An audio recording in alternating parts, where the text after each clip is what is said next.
Assalamualaikum warahmatullahi taala wabarakatuh. A'udzu billahi minasyaitonir rajim. Bismillahirrahmanirrahim.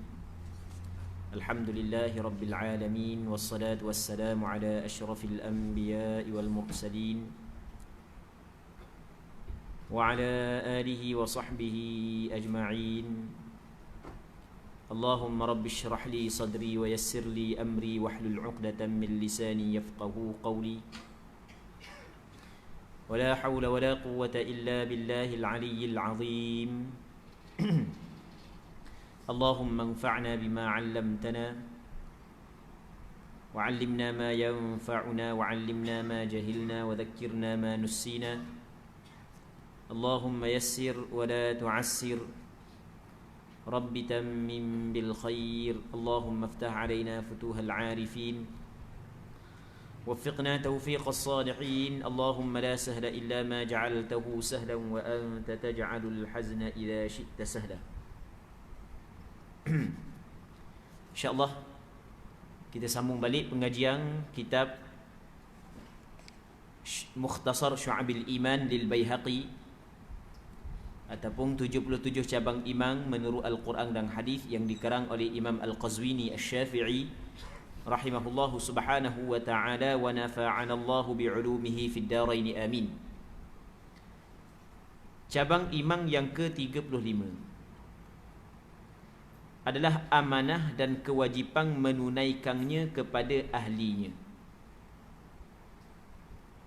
Amanah dan kewajipan menunaikan amanah itu kepada ahlinya. Di amanah di sini bukan amanah nama kepada parti ya. Kadang-kadang kita ni jadi sensitif sikit sebut-sebut benda-benda parti gini ya. Amanah ni ia merujuk kepada amanah yang diistilahkan oleh syarak. Apa itu amanah nanti kita akan cerita lepas daripada ni. Dan antara cabang iman Muslimin muslimat yang dirahmati oleh Allah Subhanahu wa taala adalah kewajipan setiap muslim menunaikan amanah itu kepada ahlinya. Amanah ataupun kita dalam kita bermuamalah. Kita bermuamalah kadang-kadang kita bermuamalah dengan Allah Subhanahu wa taala ataupun kita bermuamalah terbahagi kepada tiga. Yang pertama bermuamalah dengan Allah. Yang keduanya bermuamalah dengan hamba-hamba Allah. Yang ketiganya bermuamalah dengan diri kita sendiri. Maka dalam ketiga-tiga muamalah tersebut mesti kita kena tunaikan, kita kena laksanakan amanah. Ketika kita bermuamalah dengan Allah Subhanahu wa taala, mesti kita kena tunaikan amanah di dalam kita bermuamalah itu. Bagaimanakah yang dikatakan amanah dalam bermuamalah dengan Allah? Banyak. Sehingga kan diriwayatkan, disebut Abdullah bin Mas'ud menyebut bahawasanya al-amanatu lazimatun fi kulli syai'. Amanah ini adalah menjadi kewajipan pada setiap sesuatu.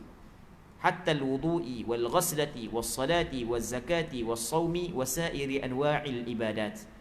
Sehingga kan pada wudu, pada mandi, sembahyang, zakat, puasa dan segala ibadat-ibadat yang lain. Maksudnya bermuamalah dengan Allah mesti kita kena jaga amanah. Dalam bermuamalah dengan Allah adalah mesti kita kena buat segala perintah Allah dan meninggal segala larangan Allah Subhanahu wa taala. Orang yang tidak melakukan kewajipan yang Allah Ta'ala wajibkan ke atas dia ataupun dia melakukan perkara yang Allah Ta'ala larang, maka dia tidak beramanah. Dia tidak amanah di dalam bermuamalah dengan Allah Subhanahu wa Ta'ala. Allah. Jadi bermakna masih lagi ramai orang Islam yang tidak amanah. Kerana masih lagi ramai orang Islam, masih lagi ramai, bukan semua, masih lagi ramai orang Islam tidak sembahyang. Takut nak kata tidak sembahyang. Masih lagi ramai orang Islam tidak sembahyang. Masih ramai. Orang muda ke, orang tua ke, masih lagi ramai. Dia ramai ni, 3 ke atas ramai. 3 ke atas ramai lah. Baik.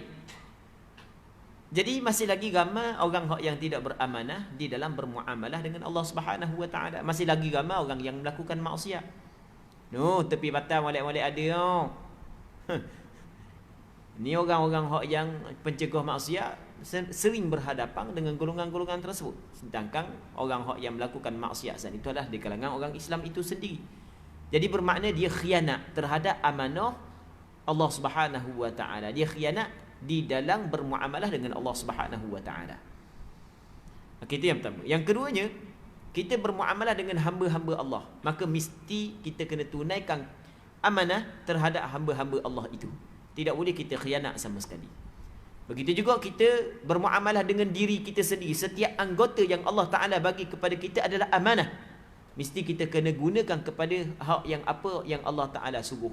Jangan kita guna kepada apa hak yang Allah Taala larang. Muslimin muslimat yang dirahmati oleh Allah Subhanahu Wa Taala. Al-Quran firman Allah Subhanahu Wa Taala, "Innallaha ya'murukum an tu'addul amanati ila ahliha." Maksudnya, sesungguhnya Allah Taala menyuruhkan kamu supaya menyerahkan segala amanah itu kepada ahlinya. Kita beri amanah itu kepada ahlinya. Di ayat ni, sebenarnya ayat ni dia turun pada tahun Fathu Makkah, tahun pembukaan penaklukan kota Mekah pada tahun 8 Hijrah Nabi sallallahu alaihi wasallam. Yang mana secara ringkasnya ada beberapa riwayat yang menyebut tentang asbab nuzul ayat ini. Antaranya adalah, jadi kunci Kaabah dipegang oleh Banu Syaibah. Orang yang memegang kunci Kaabah ketika itu nama dia adalah Uthman bin Talhah. Dia masih lagi musyrikin Mekah. Masa ketika itu dia belum lagi memeluk Islam. Jadi apabila Mekah sekarang ni boleh kepada Islam dah, Islam dah meretah, kalau cakap kita gitu, Islam dah meretah, maka kena ikut belaka benda hak yang Rasulullah sallallahu alaihi wasallam suruh, hak yang Rasulullah sallallahu alaihi wasallam perintah.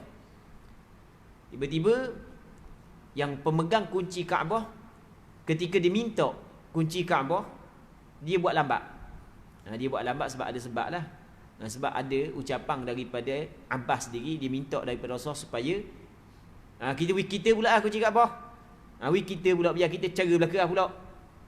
Baik, jadi dia bagi lambat lah. Dan ada riwayat menyebut bahawa Sayyidina Ali rapah ambil bagi kepada Rasulullah. Lepas tu Rasulullah pun buka Kaabah, sembahyang dalam Kaabah. Baik, lepas daripada tu Rasulullah tu keluar daripada Kaabah dalam keadaan Rasulullah baca ayat ni. Dan ada riwayat menyebut Sayyidina Umar kata, aku tidak pernah dengar ayat ni melainkan ketika Rasul keluar daripada Kaabah saat ni. Innallaha ya'murukum an tu'addul amanati ila ahliha. Sesungguhnya Allah Subhanahu Wa Taala memerintahkan kamu supaya kamu mengembalikan amanah kepada ahlinya. Maka Rasul pun panggil dia, Uthman bin Talhah, dan saudara dia. Rasul bagi kunci ni kepada dia balik. Kata-kata Rasulullah sallallahu alaihi wasallam, khudhaha, ambil kunci ni, khalidatan talidah, berkekalang, dan tidak ada siapa yang mengambil kunci itu daripada melainkan orang itu adalah orang zalim. Sampai ke sekarang turun temurun hak yang pegang kunci Kaabah bukan pemerintah Arab Saudi. Hak yang pegang kunci Kaabah adalah keturunan Uthman bin Talhah ataupun puak-puak Banu Syaibah sampai ke sekarang. Kerana Rasulullah sallallahu alaihi wasallam khabar orang yang merapah kunci daripada keluarga Uthman bin Talhah ataupun Banu Syaibah adalah orang zalim. Sampai ke sekarang kunci dipegang oleh keturunan dia.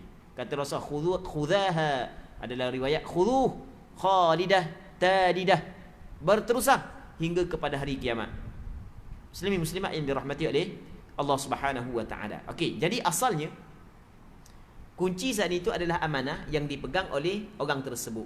Sayyidina Ali, ada riwayat mengambil Sayyidina Ali ambil secara kasar. Allah Taala suruh kembalikan balik. Jadi Rasul bagi balik amanah, dia pegang. Dan punca daripada ayat ini, maka keluarga ataupun Uthman bin Talhah memeluk Islam. Baik, ayat ini memang khusus untuk cerita tersebut, tapi dalam ibrah, mengambil pengajaran dan iktibar daripada ayat Quran adalah umum. Kalau orang belajar kaedah, dia sebut lagu mana dalam usul tafsir, dipanggil al-ibratu bi'umumil lafzi la bi khususis sabab. Ini dalam pengajian usul tafsir. Ibrah, pengajaran daripada ayat adalah dengan keumuman ayat tersebut, bukanlah dengan kekhususan sebab yang diturunkan ayat itu. Jadi walaupun ayat ni khusus untuk perkara itu, tetapi sebenarnya pengajaran adalah berbentuk bersifat umum. Maka setiap kita dituntut untuk mengembalikan amanah kepada ahlinya. Siapa tuang dia, kita kena bagi kepada tuang dia. Baik, muslimin muslimat yang dirahmati oleh Allah Subhanahu wa taala. Firman Allah Subhanahu wa taala, "Falyu'addil ladzi tumina amanatah." Maksudnya, maka hendaklah orang yang dipercayai itu menyempurnakan amanahnya, menyempurnakan hutangnya. Jadi sampai masa bayar hutang pun kena bayar hutang lah. Sampai masa bayar hutang kena bayar dah. Hadis Abu Hurairah radhiyallahu taala anhu, kata Nabi sallallahu alaihi wasallam, "Addil amanata ila man ittamanak wa la takhun man khanak." Maksudnya, tunaikan amanah kepada orang yang memberi amanah kepadamu, dan jangan khianati orang yang mengkhianatimu. Allah, ni payah ni. Hak yang pertama mudah lagi, beri amanah kepada orang yang memberi amanah kepadamu. Kalau orang hak yang bagi amanah, dia suruh kita pegang barang dia, dia suruh kita simpan barang dia, kita nak bagi pulang balik rasa rengang lagi. Tapi ada juga jenis hati jahat ni, payah nak pulang barang orang. Ada juga, tapi kebanyakannya mudahlah masalah ni. Tapi hak yang payah hak yang kedua ni, wala takhun man khanak, kata Rasulullah. Mu jangan khianati mereka hak yang khianat kepadamu. Allah, ni payah Orang buat khianat kepada kita, agama kita larang kita buat khianat kepada dia. Apa hak yang dituntut kepada kita adalah buat baik kepada dia, walaupun dia buat khianat kepada kita. Allah, ni payah ni. Payah ni. Dah warna buat gitu ke dia? Padahal dulu dia buat gini dah kat aku.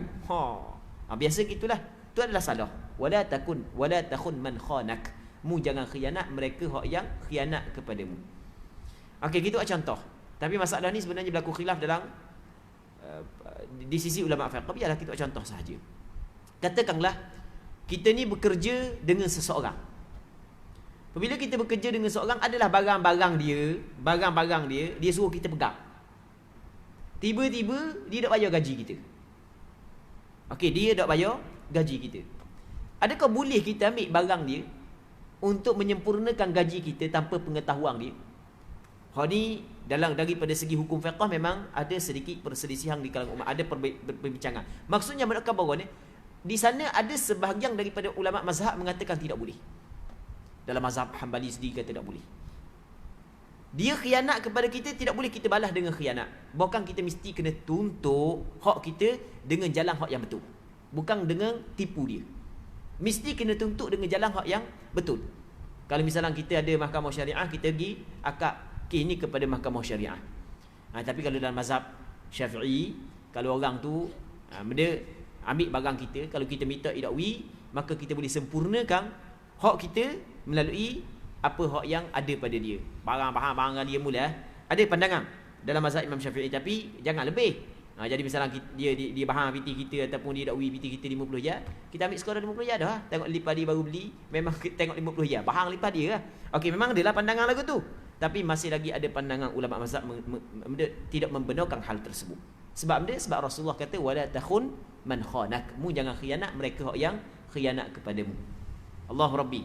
Muslimin muslimat yang dirahmati oleh Allah Subhanahu wa taala. Kalau orang dok khianat kepada kita, payah sikit. Maksudnya orang yang jahat sungguh khianat kepada orang dak benda kepada dia orang baik. Tapi rasanya memang cukup ramailah orang tu dia balas khianat balik bagi orang yang pernah khianat kepada dia. Memang gitulah biasanya kebanyakan manusia. Mereka hati hak yang baik sungguh dah. Hak yang baik sungguh. Dah mu khianat aku jadi rasa hati lama dah. Perang lama dah. Ada peluang siap lalu dah. Muslimin muslimat yang dirahmati oleh Allah Subhanahu wa taala. Semoga Allah Subhanahu wa taala mengurniakan kepada kita kekuatan dalam melakukan kewajipan menunai amanah kepada orang hak yang berhak untuk kita tunaikan amanah kepadanya. Muslimin muslimat yang dirahmati oleh Allah Subhanahu wa taala. Seterusnya, hadis riwayat Abu Hurairah dalam As-Sahihain. Sahihain maksudnya Sahih Bukhari dan Sahih Muslim. Kata Nabi sallallahu alaihi wasallam, "Thalathun man kunna fihi fahuwa munafiq wa in sama wa salla wa za'ama annahu muslim. Idza hadatha kadhab wa idza wa'ada akhlaf wa idza tumina khan." Maksudnya, Sesiapa yang mempunyai 3 perkara pada dirinya, maka dia adalah munafik walaupun dia berpuasa, walaupun dia mendirikan solat. Kalau orang ni ada 3 benda ni pada dia, dia munafik. Walaupun dia berpuasa, walaupun dia solat, walaupun dia mengaku sebagai orang Islam. Yang pertama, apabila bercakap dia berdusta. Okey, hamba nak tanya secara jujur, siapa yang di kalangan kita tak pernah pelawak? Ada tak? Ustaz pun pernah kat pelawak. Dak lah, lebong-lebong gura-gura. Dak sedap kan pelawak ni, buat lebong kawan-kawan. Baik, siapa yang tak pernah pelawak? Habis munafik belaka lah. Kalau tengok pada zahir hadis ni, nanti dulu jangan gaduh lagi. Kita kena urang biar bertepatan dengan apa yang dihurai oleh ulama-ulama muktabar. Jadi yang tengok kata Rasulullah sallallahu alaihi wasallam, siapa yang mempunyai 3 perkara ni, dia akan munafik. Yang pertamanya, apabila bercakap dia berdusta. Tak tahu, rasanya tak ada seorang. Bini dia biasa marah sokmo. Oh, kata nak beli barang, nak beli setengah. Pelawak oh. Bini hok nakal kata pelawak gitu lah. Tapi hok dak tu, oh, warna dak beli sekadar tu je. Hok backhand sikit, lebong mau. Oh. Ke dak biasa gitu. Oh, kata nak beli tu, dak beli terang. Cuma hok ganas sikit dia kata lebong. Hok ganas sikit nak marah sikit kata pelawak. Baik. Hok baik sikit dak kata pelawak. Tapi tadi kata nak beli barang, ni nak beli barang. Pelawak dah tu. Walaupun dia kata pelawak. Dah mu kata lain, mu buat lain, pelawak dah tu. Betul tak gitu? Dan siapa yang di kalangan kita tak pernah melakukan hal ini? Buat belaka. Dah kalau tengok zahir hadis ni, habis munafik belaka. Na'udzubillahi min dzalik. Nanti dulu. Nanti kita kena hurah hak yang tepat dulu. Hak yang tepat lagu mana? Selesai. Jadi kata Rasulullah, apabila dia bercakap dia berdusta. Pelawak ni benda pelawak, benda hak yang diungkapkan, benda hak yang diperkatakan oleh dia menyalahi wakil, menyalahi hakikat, menyalahi perkara yang sebenar. Kata lain, hak sebenar lain. Itu pelawak tu. Okey, itu yang pertama. Yang keduanya, apabila dia berjanji, dia mungkiri. Ni mungkin kurang sikit. Kalau janji kok nya tak betul sama. Okey, dan apabila diberi amanah, dia khianati. Apabila diberi amanah, dia khianati. Sama ada dia pemimpin ataupun bukan pemimpin, sama aja. Muslimin-muslimat yang dirahmati oleh Allah Subhanahu wa taala. Okey, yang pertama sekali kita kena tahu bahawasanya hamba Allah Subhanahu wa taala dari kalangan manusia dan jin, ia terbahagi kepada 3 golongan. Yang pertamanya orang Islam, yang keduanya orang kafir, yang ketiganya orang munafik. Orang Islam telah. Yang keduanya orang kafir. Orang kafir pun jelas. Munafik pula adalah orang yang menzahirkan Islam tapi menyembunyikan kekufuran. Itu orang munafik.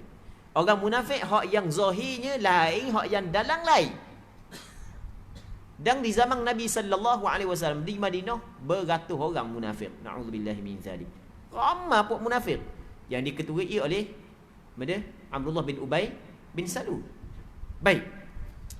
Jadi dalam hadis ni Rasulullah sallallahu alaihi wasallam kata orang hak yang ada sifat ni dia munafik.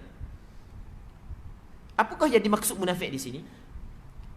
Kata ulama dalam membincangkan hadis ni terbahagi kepada beberapa pandangan. Antaranya munafik di sini adalah bukan nifaq i'tiqadi tapi nifaq amali. Kita ada nifaq i'tiqadi dan kita ada nifaq amali.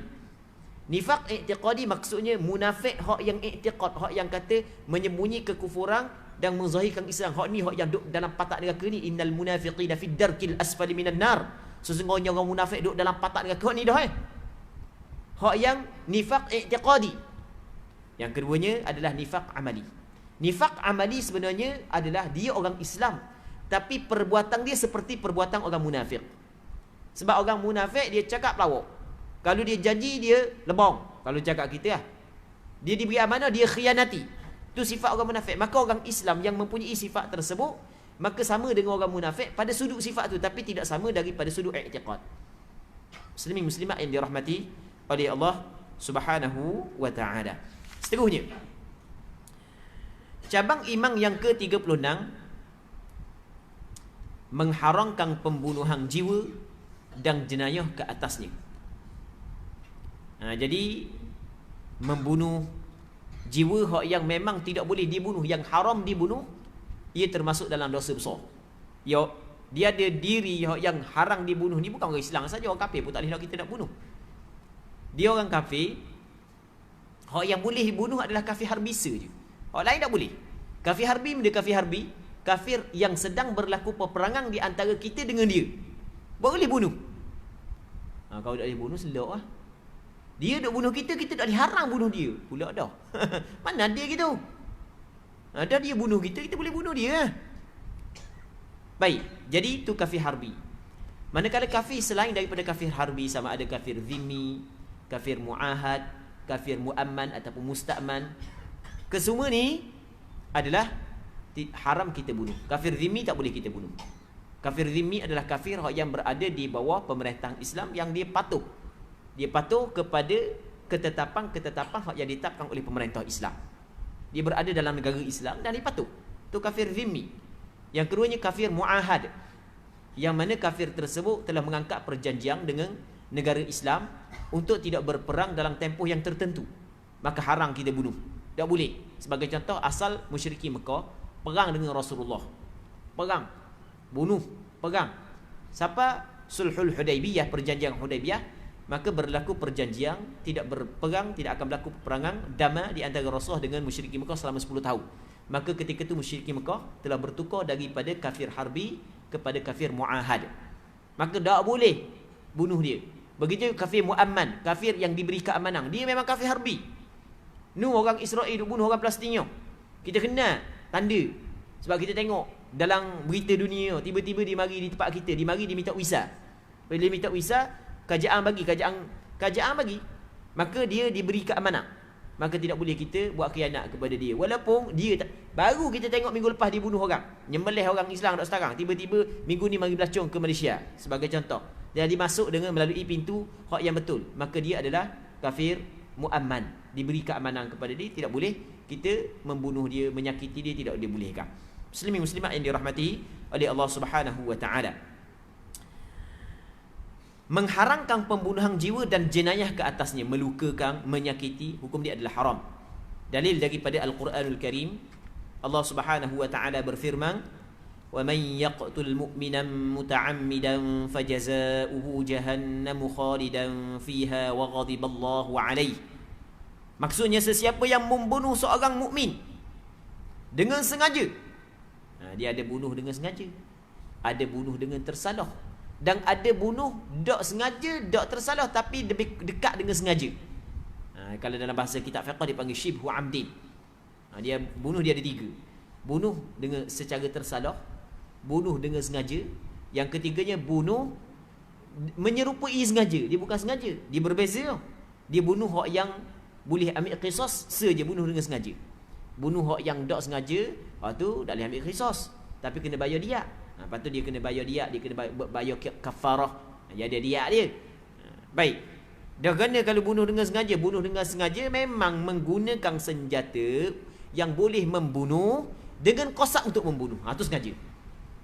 Senjata memang boleh membunuh dengan kosak membunuh. Bawa kereta, tengok orang nitah bawa kereta, memang nak langgar dia. Main bawa 100 langgar orang mati, kerah dak 160 pun memang langgar orang sungguh mati orang. Memang benda tu boleh membunuh dan kosak untuk membunuh, tu sengaja. Baik. Yang keduanya adalah bukan sengaja, tersalah. Tersalah bukan nak bunuh. Kita bawa kereta nyenitah dak setarang, nasallallahu as-salamata wal afiyah, mati. Itu sebagai contoh yang banyak berlaku. Ataupun nak pergi buru. Buru tak boleh, ayah kena ambil lesen kau. Ni contoh je.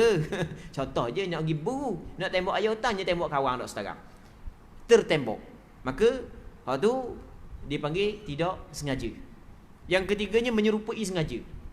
Dia bukan sengaja, bukan tak sengaja, menyerupai sengaja. Maksudnya ada kosak untuk memukul seorang, tapi menggunakan senjata yang pada ghaliknya, pada adatnya, pada kebiasaannya tak boleh mati. Ni rotan mana mati? Tak tahu mana kena mati dak setarang. Kaju kawan ni. Memang kosak, memang rotan sungguh, tapi rotan mana mati, biasa rotan. Tapi tak tahu warna sila hari bulan ke warna hari tu, mati tak setarang. Okey, itu dipanggil dia menyerupai sengaja. Dia ada perbincangan yang panjang dalam kitab fiqh dalam masalah ni. Hak ni bunuh dengan sengaja. Orang yang bunuh seorang berimam dengan sengaja, maka balasannya ialah neraka jahanam. Jiwa orang berimam lebih mulia daripada di sisi Allah berbanding dengan Kaabah. Meruntuhkan Kaabah lebih ringan daripada membunuh jiwa orang Islam yang haram dibunuh. Ini disebut dalam hadis. Orang Islam adalah orang yang cukup mulia di sisi Allah Subhanahu wa taala. Jadi kalau sekiranya tidak ada hak, tidak ada alasan yang dibenarkan oleh syarak untuk kita membunuh seseorang muslim, maka tidak boleh kita bunuh. Dia ada orang Islam hak yang halal darah, hak yang boleh bunuh, ada 3. Kata Rasulullah sallallahu alaihi wasallam, la yahillu damu mri'in muslimin yashhadu an la ilaha illallah wa anni rasulullah illa bi ihda thalath. Atau kama qala, maksudnya tidak halal darah orang Islam yang bersaksi bahawa tidak ada Tuhan melainkan Allah dan Nabi Muhammad adalah utusan Allah, melainkan dengan salah satu daripada 3 perkara. Apabila ada salah satu daripada 3 perkara, maka halal darah orang Islam. Yang pertamanya kata Rasulullah sallallahu alaihi wasallam, at-thayyibuz zani, lelaki ataupun perempuan yang pernah berkahwin, pernah merasai persetubuhan yang halal, tiba-tibanya berzina pula. Maka apabila sabit kesalahan, sama ada dengan 4 orang saksi, hak ni belum pernah berlaku dalam sejarah. Sebab nak saksi ni memang kena cukup syarat dia lah. Ataupun dia mengaku hak ni banyak berlaku dalam sejarah, ataupun ada berlaku dalam sejarah. Dia mengaku, dia iqrar. Sebagaimana hak yang berlaku di zaman Rasulullah, seorang lelaki mengaku dia berzina, nama dia Ma'iz, Rasul rejang sampai ke mati. Begitu juga seorang perempuan daripada puak Ghamidiyah, dia mengaku berzina, direjam sampai mati. Baik, ini halal darah. Yang pertama. Yang keduanya kata Rasulullah sallallahu alaihi wasallam, wan nafsu bin nafs, jiwa dengan jiwa. Dia bunuh orang dengan sengaja, maka boleh ambil qisas. Yang ketiganya adalah at-tariku lidinihil mufariqu lil jamaah. Orang yang meninggal agamanya, dia tinggal, dia berpisah, dia mufaraqah dengan jamaatil muslimin, maksudnya dia murtad, wal iyad billah. Orang yang murtad halal darah. Baik, tapi semua ni mesti dilakukan oleh pemerintah. Dia tidak boleh dilakukan oleh individu. Mesti dilakukan oleh pemerintah. Ni kerjaan pemerintah, wajib kepada pemerintah melakukan hal tersebut. Muslimin muslimat yang dirahmati oleh Allah Subhanahu wa taala. Jadi dalam ayat ni Allah Taala kata, sesiapa yang membunuh seorang yang beriman dengan sengaja. Kalau tak sengaja tu masalah lain. Maka balasannya ialah neraka jahanam. Na'udzubillahi min zalik. Kekal ia di dalamnya dan Allah Taala murka kepadanya. Neraka jahanam tu teruk dah. Lebih teruk lagi kekal dalam neraka jahanam. Na'udzubillahi min zalik. Allah, kita dengar ni rasa takut dah. Tapi kalau kita cerita lebih teruk lagi, kita cerita tentang neraka jahanam ni, rasa Allah Rabbi, tak sanggup rasa ni. Gini je nak faham, neraka jahanam ni adalah tempat azab, tempat seksa. Gitu je kita faham. Tempat azab, tempat seksa. Kita kalau kita pergi melawat orang hospital, macam-macam sakit ada. Macam-macam sakit. Kadang-kadang ada setengah orang yang sakit di hospital yang kita melawat saat itu, kita nak tengok dah sanggup. Tapi dia masih dikira kecil, dia masih dikira sedikit berbanding dengan azab neraka jahanam. Azab neraka jahanam, Allahu Rabbi, kullama nadiyat juluduhum baddalnahum juludan ghairaha. Setiap kali luruh daging-daging mereka itu, kulit-kulit mereka itu, kami tukarkan kulit yang lain. Supaya dia liyadhuqul azab. Ni tujuan dia, supaya mereka itu rasa azab. Nak rasa azab, kena ingat neraka jahanam adalah tempat azab. Na'udzubillahi min dzalik. Neraka jahanam tempat azab. Start daripada hujung rambut sehingga hujung kaki, semuanya merasai azab. Allah. Na'udzubillahi min dzalik. Muslimin muslimat yang dirahmati oleh Allah Subhanahu wa taala. Jadi orang yang bunuh orang beriman dengan sengaja, ataupun dia menjadi asbab, berlaku pembunuhan dengan sengaja, dia upah orang. Dia nak buat diri tak berani. Dia upah orang. Bayar boleh 2-300 ya. 2-300 ya.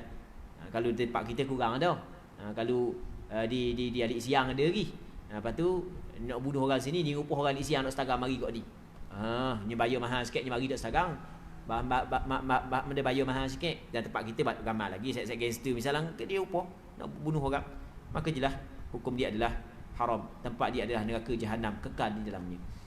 Cuma muslimin muslimat yang dirahmati oleh Allah Subhanahu wa taala, ayat ni perlu dihuraikan lagi kerana di sana ada beberapa ayat yang lain yang mana mengecualikan kalau sekiranya orang tu bertaubat kepada Allah Subhanahu wa taala. Sebagai contoh dalam ayat Allah Subhanahu wa taala berfirman walladzina yad'una ma'allahi ilahan akhar ولا يقتلون النفس التي حرم الله إلا بالحق ولا يزنون ومن يفعل ذلك يلقى أثاما يضاعف له العذاب يوم القيامة ويخلد فيه مهانا إلا من تاب وآمن وعمل صالحا.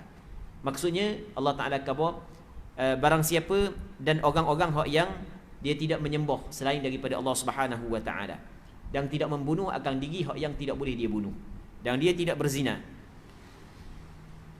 Dan orang yang melakukan hal tersebut pasti dia akan bertemu dengan dosa-dosa dan diganda kepadanya akan azab pada hari kiamat dan dia kekal dalam neraka dalam keadaan dihinakan, melainkan mereka yang bertaubat dan dia beriman dan beramal amalan yang soleh. Jadi bermakna kalau orang tu bunuh orang lepas tu dia bertaubat, maka Allah Ta'ala terima taubat dia, dia tidak kekal dalam neraka. Begitu juga dalam hadis pernah Rasulullah menceritakan ada seorang di zaman dulu dia pernah membunuh sampai ke 100 orang.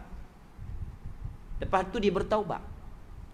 Dia bertaubat. Dalam perjalanan untuk dia bertaubat, dia meninggal dunia. Allah Ta'ala memasukkan dia ke dalam syurga Allah Subhanahu wa ta'ala.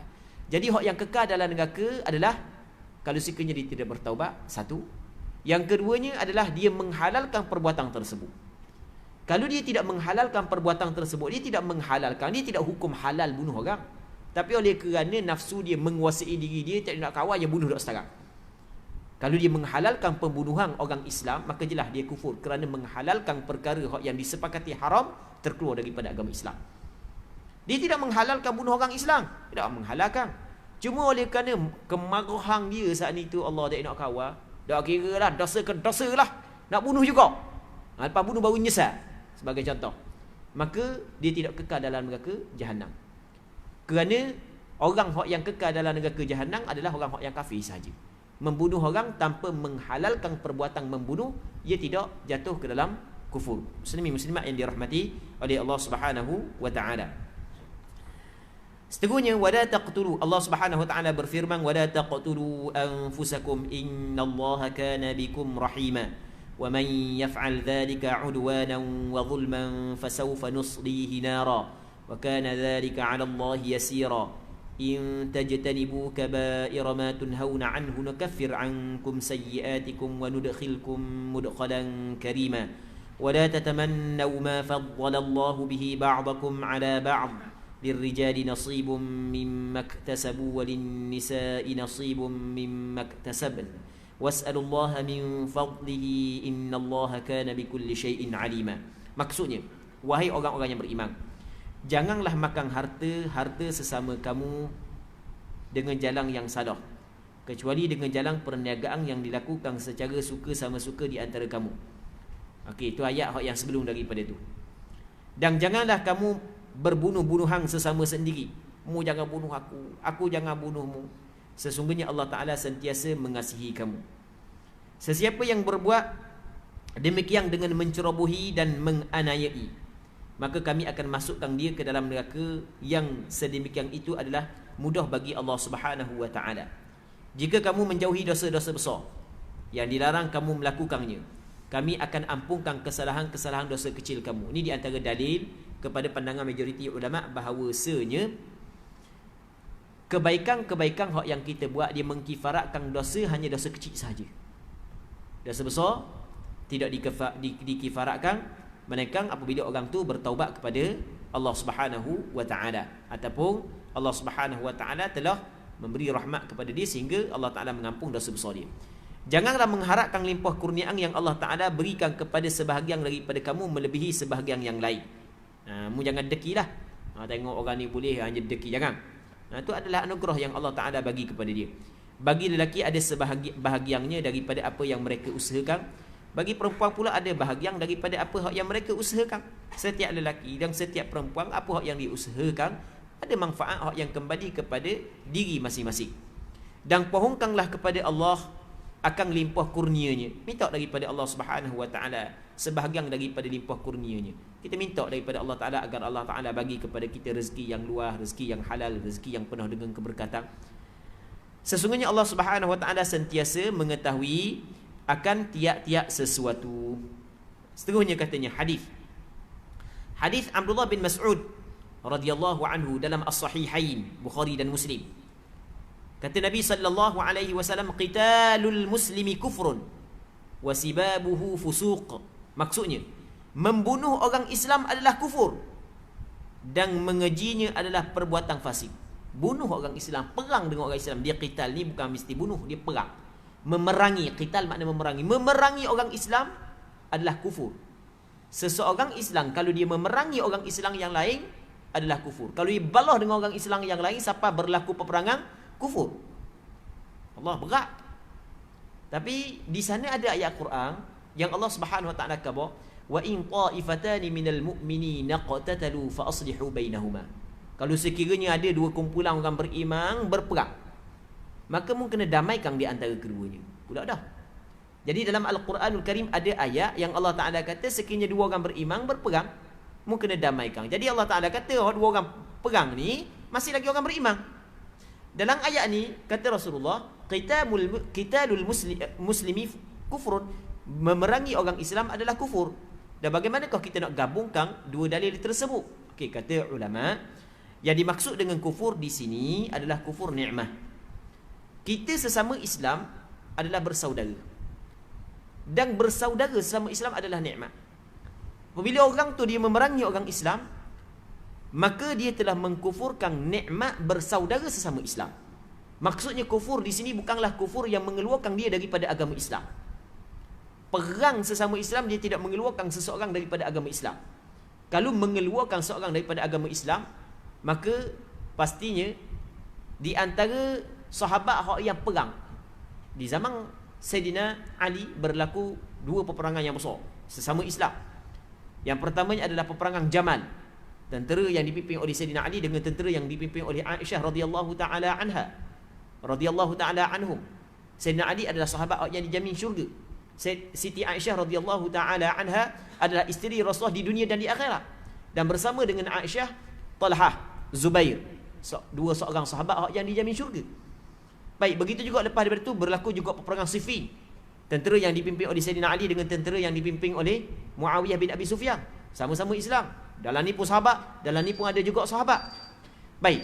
Jadi hadis yang mengatakan qitalul muslim kufrun, memerangi orang Islam adalah kufur, maksudnya kufur nikmat, bukan kufur yang mengeluarkan daripada agama Islam. Ini yang pertama. Ataupun kata sebagian ulama, yang dimaksud dengan kufur di sini adalah kufur yang mengeluarkan daripada seseorang daripada agama Islam ketika mana dia menghalalkan memerangi orang Islam. Pada asalnya tidak boleh memerangi orang Islam, haram dengan kesepakatan ulama.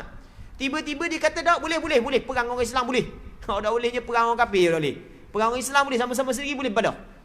Jadi dia telah menghalalkan perkara yang disepakati. Hukum menghalalkan perkara yang disepakati adalah terkeluar daripada agama Islam.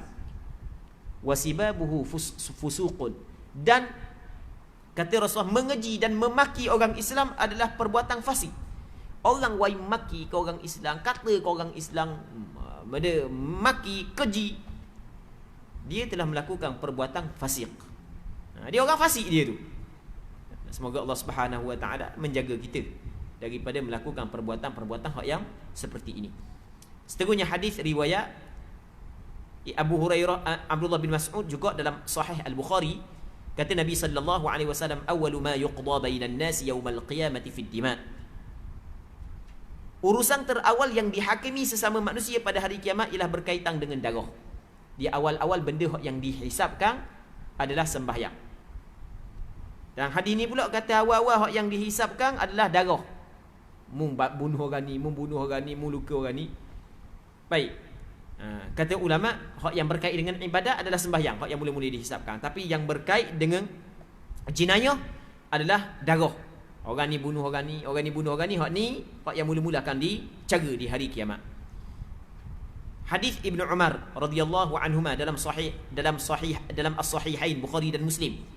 Kata Nabi sallallahu alaihi wasallam, la yazalul muslimu fi fushatin min dinihi ma lam yusib daman harama. Seorang muslim masih berada dalam agamanya selagi tidak menumpahkan darah yang haram. Tetapi kalau dia telah menumpahkan darah yang haram, bermakna dia berada dalam kesempitan dalam agama. Sila hari bulan terkeluar daripada agama Islam. Semoga Allah Subhanahu wa taala menyelamatkan kita. Tidak ada perkara yang paling dibimbangi dan ditakuti melainkan seseorang itu dia mati dalam keadaan tercabut agama Islam daripada diri dia. Ini benda yang perlu kita kena sentiasa minta berlindung dengan Allah Subhanahu wa taala. Orang yang tercabut agama Islam yang ada pada dalam diri dia, hidayah yang ada dalam diri dia, maka orang ni adalah secelaka-celaka manusia. Na'udzubillahi min dzalik. Kerana dia akan berada di dalam kesengsaraan yang tidak ada penghujung di negeri yang kekal abadi. Semoga Allah Subhanahu wa taala menyelamatkan kita. Semoga Allah Subhanahu wa taala menjaga hidayah dan iman Islam yang ada pada diri kita sehingga kita bertemu dengan Allah Subhanahu wa taala. Seterusnya, muslimin muslimat yang dirahmati oleh Allah Subhanahu wa taala, cabang iman yang ke-37, mengharamkan dosa kemaluan dan kewajipan memelihara maruah. Allah Subhanahu wa taala berfirman, wa yahfazu furujahum, dan memelihara kehormatan mereka itu. Furuj makna farak-farak mereka itu, kemaluan. Dia jaga kemaluan daripada melakukan perkara yang diharamkan. Di sana ada dosa yang dilakukan oleh kemaluan, maka dia jaga kemaluan tersebut daripada melakukan perkara yang diharamkan. Dia tidak berzina, dia tidak melepaskan nafsu dia kepada perkara yang tidak diizinkan oleh Allah Subhanahu wa taala. Begitu juga dalam ayat yang lain Allah Subhanahu wa taala berfirman, wa yahfazna furujahun, dan memelihara kehormatan mereka. Di antara dakwah Nabi sallallahu alaihi wasallam adalah menuntut ataupun mengajak manusia supaya menjaga kemaluan-kemaluan mereka, sama ada lelaki ataupun perempuan. Jangan sekali-kali berzina. Semoga Allah Subhanahu wa taala melindungi kita dan keluarga kita, anak cucu kita daripada perbuatan berzina ini.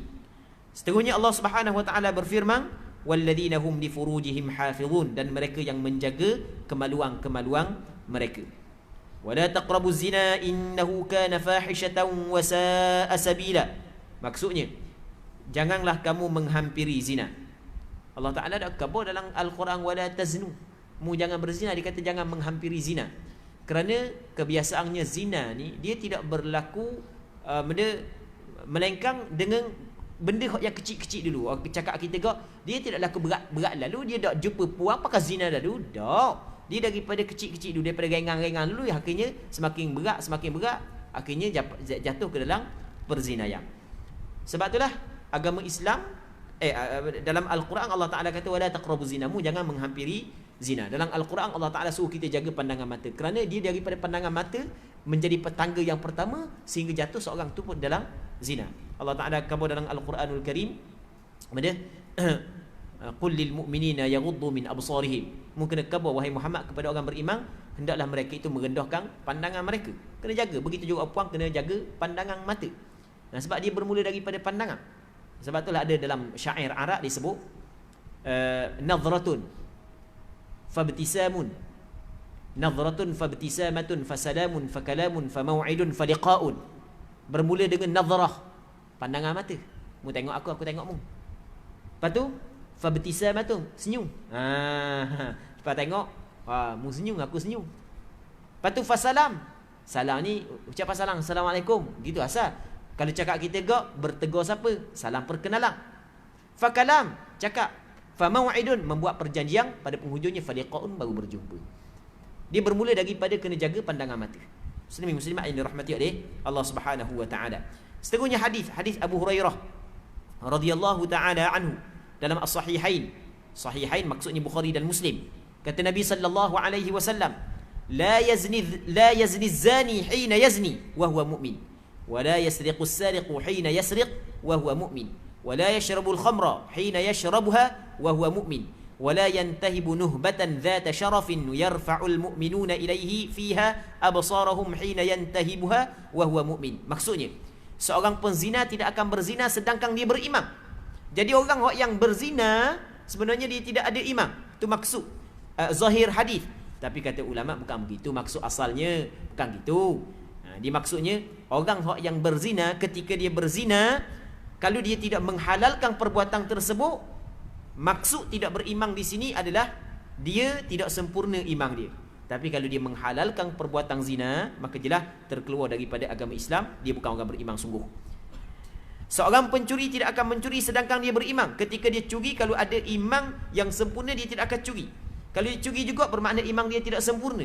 Ataupun memang tak ada iman tu, keluar daripada agama Islam kalau dia menghalalkan perbuatan mencuri. Kerana perbuatan mencuri, perbuatan berzina, perbuatan minum arak adalah haram dengan kesepakatan ulama. Orang yang menghalalkan perbuatan yang diharamkan dengan kesepakatan ulama, dia terkeluar daripada agama Islam.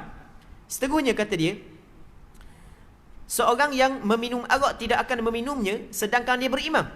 Seorang yang merampas sesuatu yang berharga, sesuatu berharga yang membuatkan orang beriman melihat ke arahnya, tidak akan merampasnya sedangkan dia beriman. Kalau rapah barang orang sayang apa semua sekali, dia buat ketika tu dia tidak ada iman. Mungkin tidak sempurna iman dia, mungkin tak ada iman tu. Kalau tidak sempurna iman dia, maksudnya dia tidak menghalalkan perbuatan tersebut, tapi dia buat juga, itu tidak sempurna iman. Yang dimaksud tidak beriman tu adalah dia menghalalkan perbuatan tersebut sedangkan perbuatan tersebut adalah haram dengan kesepakatan ulama. Seterusnya muslimin muslimat yang dirahmati oleh Allah Subhanahu wa taala, cabang iman yang ke-38, menahan tangan daripada harta tertentu. Okey, kita rasa sini dululah untuk malam ni. Insya-Allah ada manfaatnya. Kita berdoa kepada Allah Subhanahu wa taala agar Allah Subhanahu wa taala memberkati majlis ilmu yang kita adakan pada malam yang mulia ini, dan sama-sama dapat kita mengambil manfaat. Dan kita berdoa juga kepada Allah Subhanahu wa taala agar Allah Subhanahu wa taala memberi kekuatan kepada kita untuk kita beramal dengan apa yang kita belajar pada malam ni. Dan semoga Allah Subhanahu wa taala mengampuni kesilapan kita dan kesalahan kita. Semoga Allah Subhanahu wa taala menjaga iman kita, Islam kita, hidayah yang diberikan oleh Allah taala kepada kita sehingga kita bertemu dengan Allah Subhanahu wa taala. Wallahu Subhanahu wa taala a'la wa a'lam. Allahumma ighfir lana wa liwalidina warhamhum kama rabbawna shighara wa limashayikhina wa liaqaribina wa liman ahsana ilayna wa liman awsana bid-du'a wa li jami'il muslimina wal muslimati bi rahmatika ya arhamar rahimin. Sallallahu ala sayyidina Muhammad wa ala alihi wa sahbihi ajma'in. Walhamdulillahi rabbil alamin.